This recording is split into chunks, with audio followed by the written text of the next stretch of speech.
Well, I think the change of the American administration was a major breakthrough in this area, and I'm really confident that we will have the agreement we need to reach at this point in time here in Venice.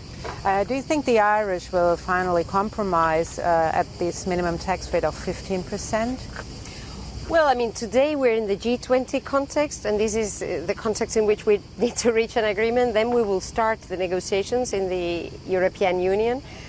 I am not in a position to tell Ireland what to do, but obviously I look forward to them joining this consensus, of course. Let's talk also about the digital tax, because you have been pushing to introduce a digital tax in Spain. So would you say that you are getting the blessing from the US and that the US might be moving also for an EU-wide digital tax? Well, we have indeed established a digital tax in Spain, and although from day one we said it was better to have a global solution, because these obviously are very large multinationals, and it makes sense. It's much more efficient to have a global tax or at least a European tax in place. We had to move on and go ahead and have our own tax. We will see in the future, what happens in terms of the translation of this G20 agreement into European legislation, and then see how to articulate the national, European and then global decisions.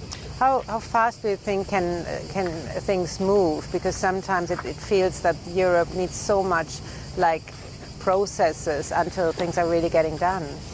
Well, it depends. Sometimes we have acted in a very speedy and efficient manner, like responding to the crisis. Last spring, we took quite unprecedented decisions, which have proven to be the right ones and very effective to ensure financial stability and to allow member states to respond in a decisive manner to the pandemic, and in particular the fallout and the impact from an economic and social point of view.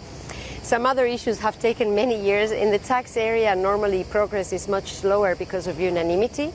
But I think this time there is a very strong willingness on the side of most member states and the European institutions to move ahead as fast as possible. From the Spanish perspective, in any case, we will support moving fast ahead with having a European solution.